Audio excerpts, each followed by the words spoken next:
Let's sit in on some highly functioning school teams. In these meetings, you will see the teachers looking at data, making decisions about instruction, and sharing ideas, their strengths with one another. The principals are all part of these meetings, and they also created meeting time in the teachers' schedules to have these valuable conversations with one another.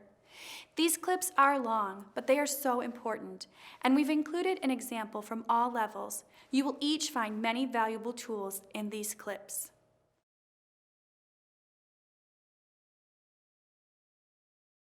So the outcome for today is to talk about geometry and think about lessons that we're going to teach and share some ideas. Amy, thanks for merging the data together for pre-assessment. So let's take 2 seconds to look at the pre-assessment. Think about strands that they're already strong in, and then think about strands that we really need to push hard on.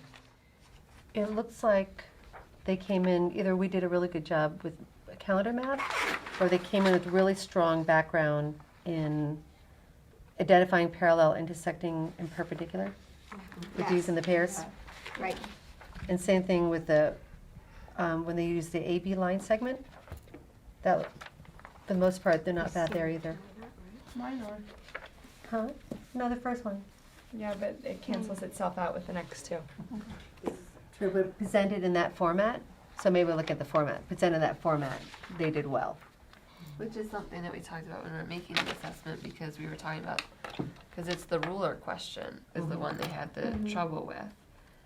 And number one was the more concrete, so we were talking about that in the pre-assessment, how looking at it as the rulers, and then I think later on there's that pipe question. And they never get the pipe right. So it's that looking at it in a different format. I didn't bring mine. I see part of that as a language issue too, because I think I underlined some of the words that my kids did poorly on.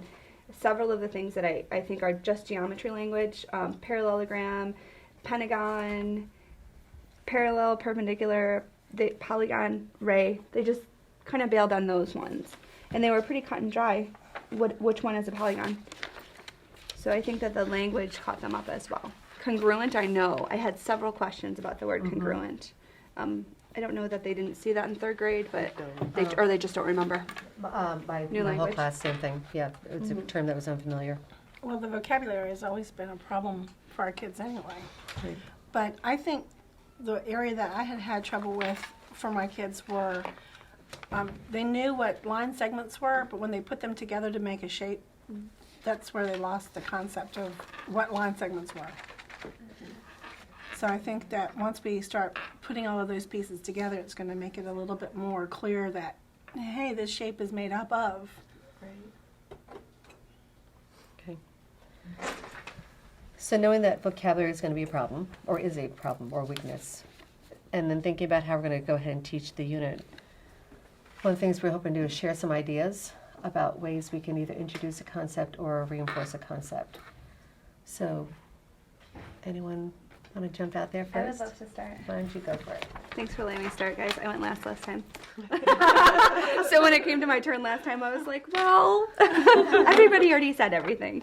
I think to hit what we were just talking about at the vocabulary, Tia gave these to us, I think 2 years ago or last year. She gives them to us every year at the beginning of the year. These are just a few of the geometry words that I plan on introducing specifically and then putting up on our wall. Hopefully that will help out. Just that language up on the wall.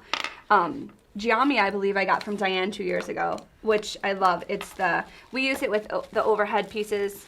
I don't even know if I could put these into Smartboard and manipulate them somehow. But it's a bingo game for geometry. And it gets them interacting with the pieces and the diagrams. Can you pass those around? Specifically to get them involved. And they love it because it's game-based. So we'll do that towards the end of our geometry unit. And you know, something else that you can do for differentiation for the higher kids is that in one of the counter math units, we were talking about a right angle and why it's called a right angle, why not a wrong angle. And we were talking about it's 90 degrees, and they thought like temperature. So then we talked about the multiple meaning words again. But what we had said was that, you know, when you add up all of the angles in particular shapes, they equal a certain amount of degrees. And so that was more vocabulary that we brought into it.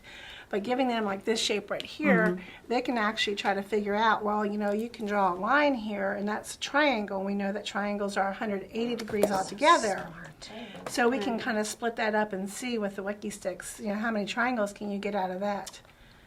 That's a great extension. Smart. Thank you. And I actually see that as being really supportive for some of the kids that struggle as well. Because if they have an understanding of the degrees in a triangle, and if that background is there, then they can use that for another shape. So I could see how that could apply. That's brilliant. Teaming has really evolved at the school, and over the years I have found that teaming has really brought together really good ideas and has helped me really strengthen what I do in the classroom, because it's a collaboration of really good, solid background that a lot of people bring in different perspectives. So I think to teach in isolation, it makes you stagnant. And by teaming, you get really good ideas. And